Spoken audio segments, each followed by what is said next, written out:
ดเล็กมัดเล็กกันเนาะ อืม เทไปน้ำบ่มื้อนี้เทคานน้ำบ่ เลย เออ ที่ข้ามแล้ว 2คาน อืม 3คาน3คานแปดบ่พอเนาะอันดับ8ลายนี่ ที่กระเดียวเลย แต่นี่ต้องเทต้องถาพื้นแห้งอีกเนาะโซ่ลุงอัดจะซอยกัน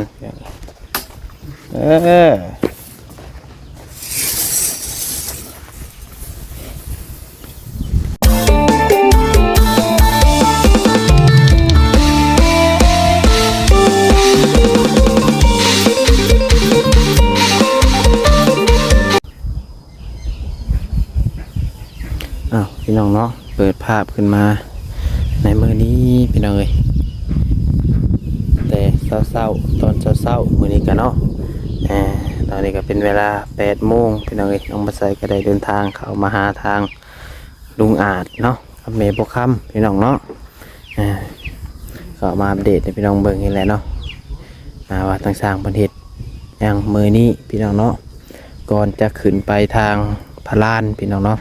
มือนี้น้องวัดไซว่าจะขึ้นไปพะลานกับเบานิ้วพี่น้องเอ้ย เพราะว่าบริขึ้นไปกันหลายมือแล้วพี่น้องเนาะ3 มื้อ2-3 มื้อแล้วพี่น้องเอ้ยวันนี้ก็เลยว่าสิขึ้นไปพี่น้องเนาะขึ้นไปหาทางเสาพรไปแล้วพี่น้องเนาะไปทางบ้านนี่ยังลืมเลยพี่น้องเอ้ยก็เลยว่าเขามาหาทางอะไรแต่เช้านี่เหมือนพี่น้องเนาะ เอา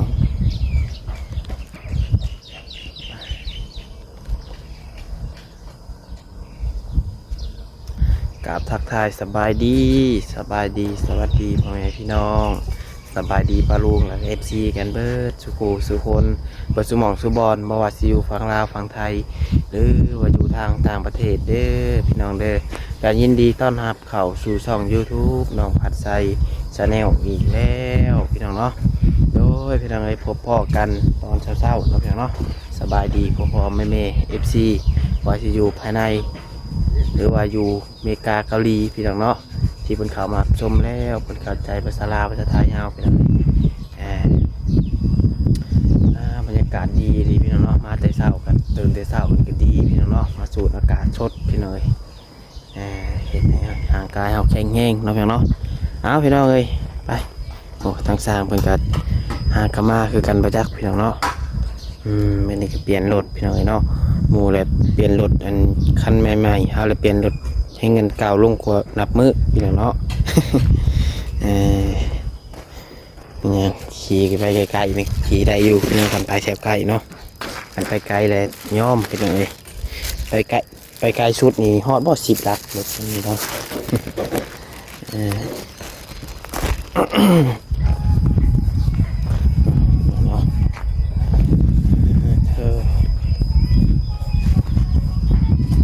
ทางนี้นิดนี้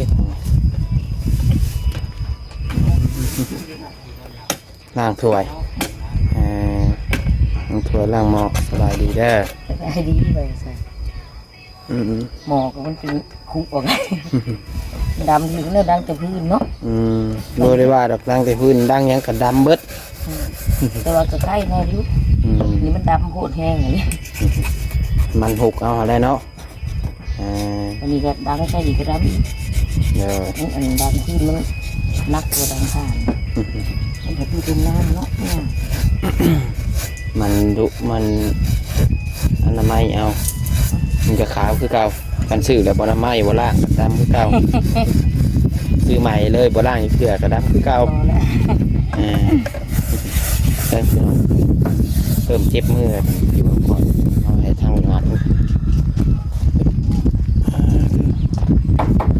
รักษาคนอยู่กำลังดัดเล็กขดเล็กพี่น้องเนาะ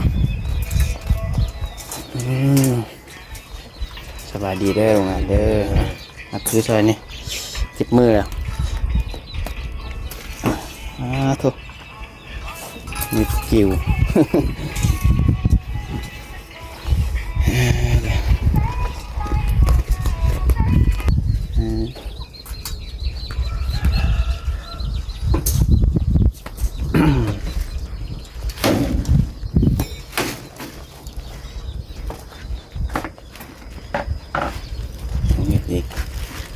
น้ำอยู่คือบดถอกออกไงลากออกไง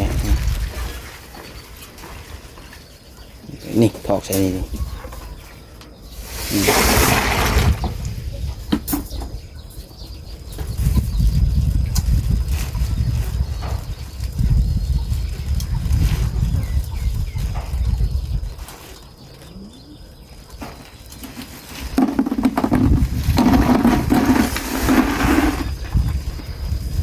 คนตกบอลลูนอ่ะเมื่อคืนนี่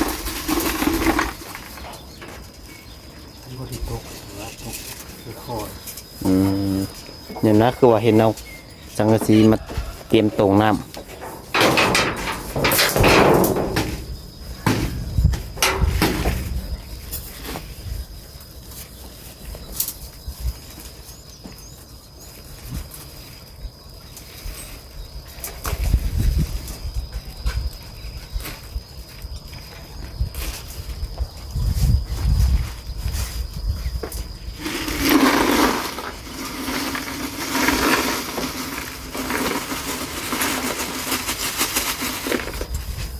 จองทงพอดีเต็มกระติกเนาะกุ้มกันอยู่บ่11,000นี่พอดีเลยว่าสร้างเพิ่นก็มาเฮ็ดเวียกเลยเนาะแทนบุงอาจกิน2คนเลยเหลือเนาะมีหลายคนกินเราเป็นยังสวยแข็งเดินใส่เดินเลยยังดอกซอยได้เล็กน้อย เอาให้เยียบ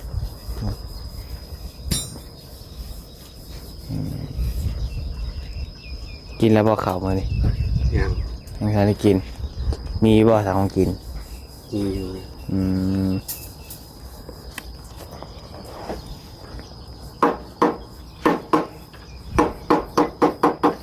วันนี้แม่เป็นบริเปิดอาหารซ้ำเป็นแล้วเนาะพอใช้ของกินมาอีกอะเป็นผักวันนี้ผักอนามัยมันกันบ่ได้วันยังแล้วผักอนามัยเฮือนเลยสิว่าไปดานเพิ่นเฮ็ดแล้วนะหากะแล้วคือสิแล้วมื้อนี้แหละเพิ่นสิอนามัยบัดนี้ได้ผักของคนสะอาด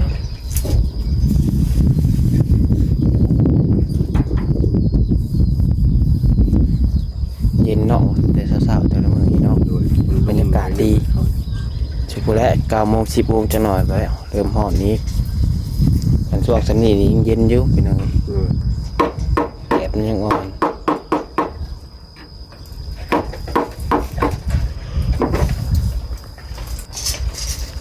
สร้างกันมาแต่2คนเนาะ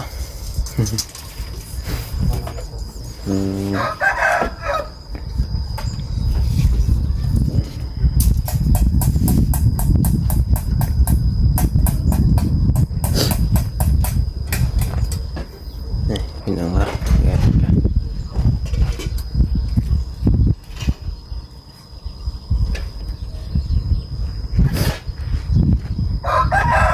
บริฟันยังบ่คืนนี้นอนพันยังเลยมันแซ่บ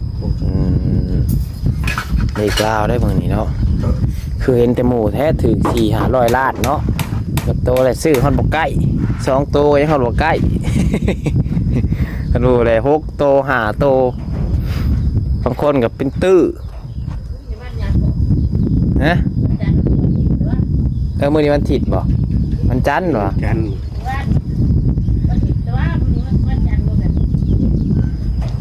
แม่นบ้านนี่วันอาทิตย์มื้อนี้วันจันทร์มื้อนี้ลงมือลงวันเลยเนาะขาย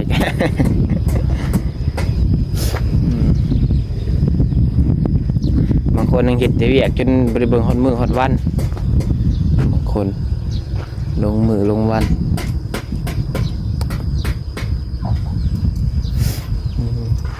เบิ่งเนาะพามาเบิ่งน้ำปัดบ่อเจ้าขึ้นมาเต็มท่อหิบจักบันเนาะ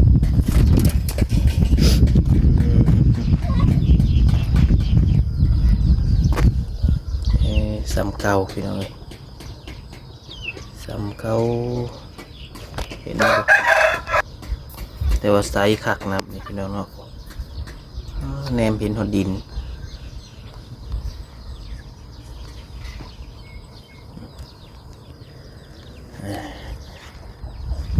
ขุดอีกบ่อหนึ่งไว้เห็ดน้ำใสไว้เห็ดน้ำกินนี่ ได้ใช่ได้มีคันดุนี่เนาะ แต่ก็สิมีพื้นที่คือว่าแบบนี้ทางนี้แล้วก็ส่วนดินเข้ามาใส่เต็มเบิดเนาะนำจังบ่ลายจังบ่อ่างนี่แหละกันว่านี่เนาะคันนาเรานี่ขุดลงเจือนลง นั่นไร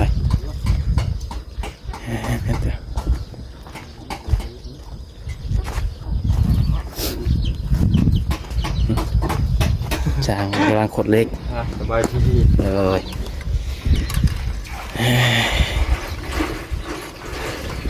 เศร้า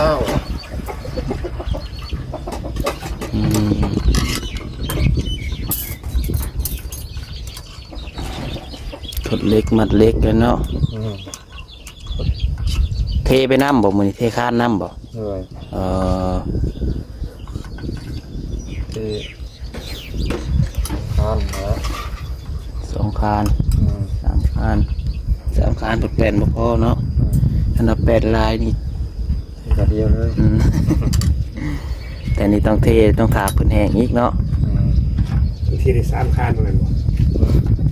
3 คานบ่บ่จัก แผ่นครับแผ่น เบิ้งนับเบิ้งนี่จะเพน2 4 6 7แผ่นที่ได้3 คานมันยัง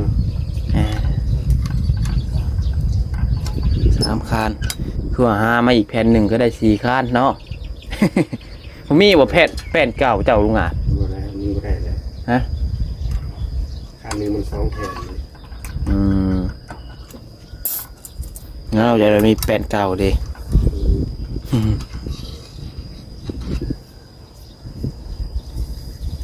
ก่อยเทไปทีละน้อยมีสำนีกันเนาะมันแล้วไว้จะสิได้ใส่ไว้จังหน่อยให้เจ้าเล่นเข้าป่าก่อน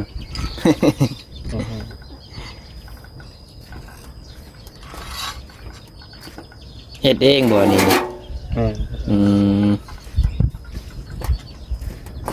ติดเองอันดัดเล็กแบบนี้เนาะ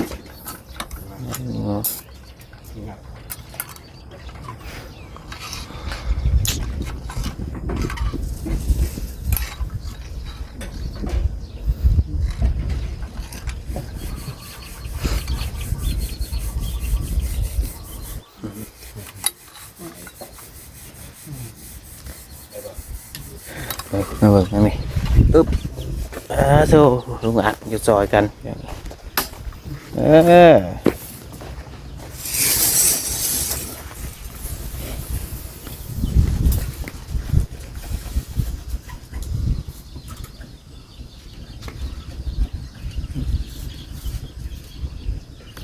หน่วยหนึ่ง10 เซน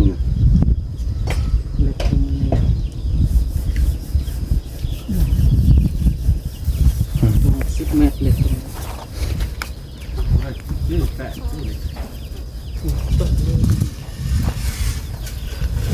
6 เมตรจ้ะ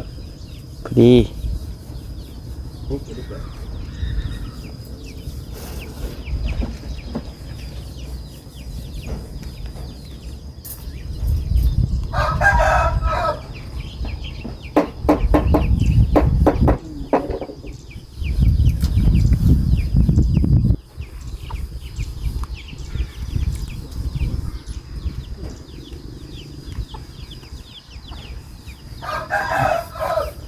แดดแต่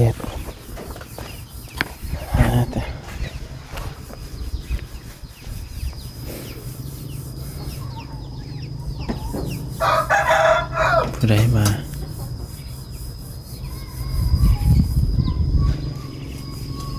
กันไกตัดเล็ก ตัดผมได้บ่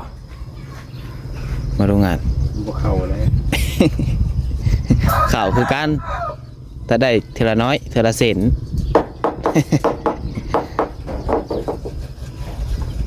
กันไกร ตัดเล็ก มีทางกันไกรตัดเหล็กกัดจางเนาะครบสุด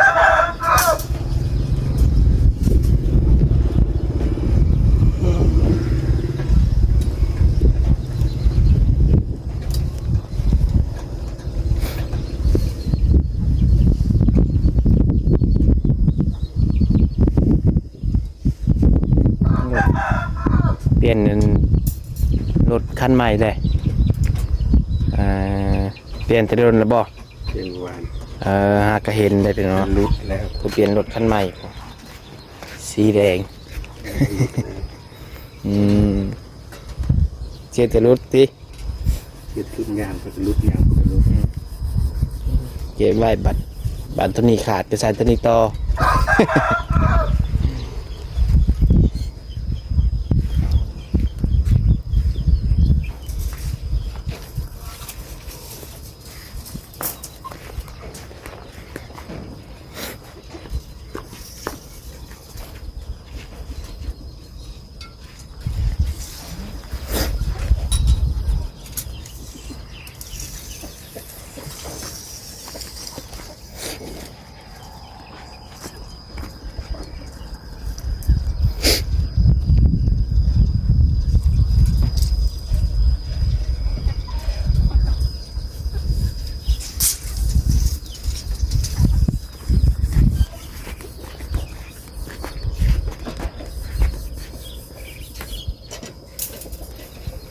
ตัดลุงสายตัด เอาหรือเปล่า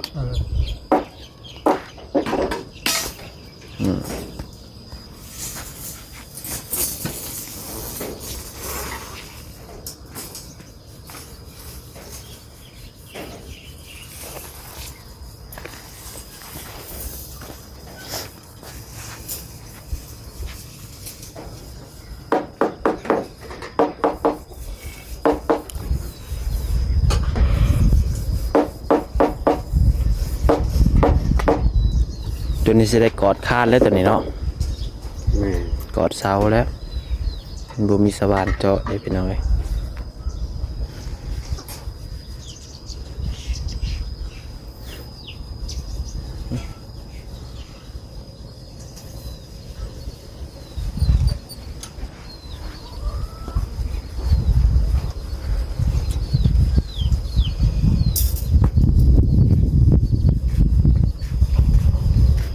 กดกุ๊กเป้าเลยเนาะ หึ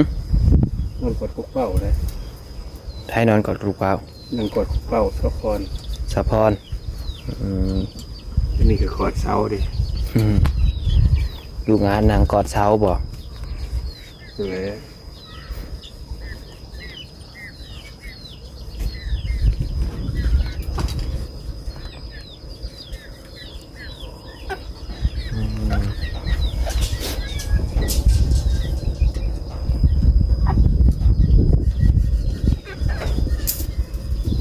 มื้อนี้เข้ามาไวเนี่ยลูกงานบ่แปลกใจบ่มื้อนี้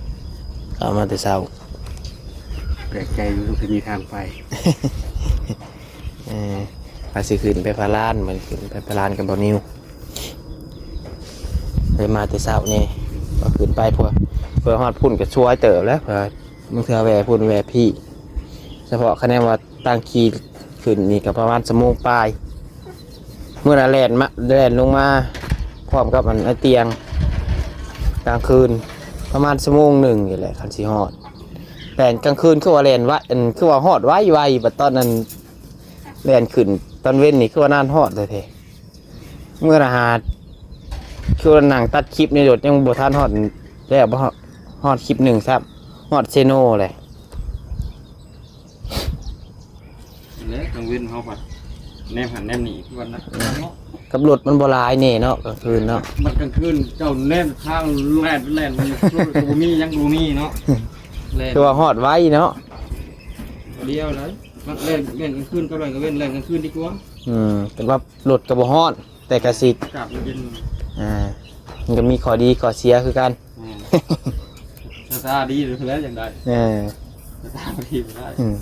นั่นแหละคนสายตาสั่นกันขับบ่ได้อีกบางคนก็ขับรถกลางคืน ถ้ากลางคืนไม่ได้สมัยกับกลางคืนเขากระบดถูกทับมาได้หรอ โดยนอกจากจำเป็นดีๆเนาะจำเป็น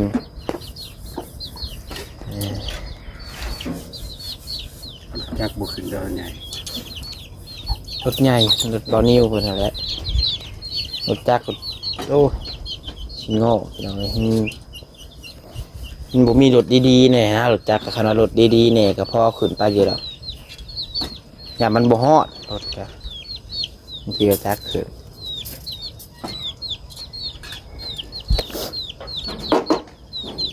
แล้วเราเข้ามาอัปเดตให้ FC บุก่อนสิเข้าไปกัน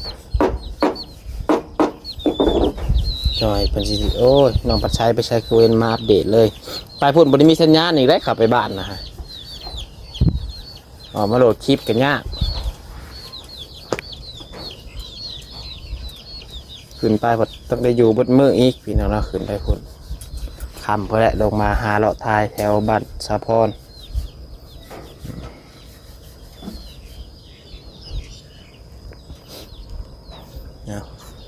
ตอนนี้สร้างมันก็กำลังพากันเล็กงอเล็กพี่น้องเนาะเตรียมเทคานอะไรพี่น้องเลยเดี๋ยวคันว่าน้องปัสไซมาไหวมือแรงกับสีขาวมาเปลี่ยนให้เบิ่งส่วนแรงๆพอแหละเนาะขนาดปริมากับพอแหละมือเจ้าพี่น้องเนาะเอามีแต่ว่าคลิปนี้กับผมมียังไงพี่น้องคือสิประมาณเลยแต่เนาะเดี๋ยวกลับกันได้ลุงอาเลยแบบนี้เดี๋ยวสบายดีงั้นบางทีไปถ่ายอยู่เพื่อนเลยว่าจัก ออกไปหาลุงอาจก้อนว่าบอกเพื่อนแต่ละกันยังหลังตัวยังคันแรกเนาะเอาโอเคเด้อจ้ะพี่น้องเด้อเนาะคลิปนี้กะมองนี่ยังไงเนาะพี่น้องเนาะกะข่าวมาอัปเดตพี่น้องเบิ่งก่อนเนาะก่อนขึ้นไปบ้านสะพรพี่น้องเลยหรือถ้าว่ามีผู้รักผู้ใหญ่ใจบุญทันใดอยากช่วยเหลือทางลุงอาจเนาะสมทบสร้างห้องครัวห้องน้ำให้เล่าพี่น้องเราก็ติดต่อน้องปัจจัยได้เนาะน้องปัจจัยกันยินดีเป็นสะพานบุญให้ผู้รักผู้ใหญ่พ่อแม่FCทุกคนพี่น้องเนาะโอเคพี่น้องสุดท้ายนี้ขอให้พรใจแก่ทุกคนอยู่ดีมีแฮงสุขภาพร่างกายแข็งแรงอยู่เย็นเป็นสุขสุขกายสบายใจเด้อพี่น้องเด้อร่ำรวยเบิดสุขสุขคนพี่น้องเลยพัฒนาสิ่งใดให้ได้สิ่งนั้นเนาะพลาดประการใดก็ต้องขอโทษขออภัยนำไปหลายขอกล่าวคำว่าสบายดี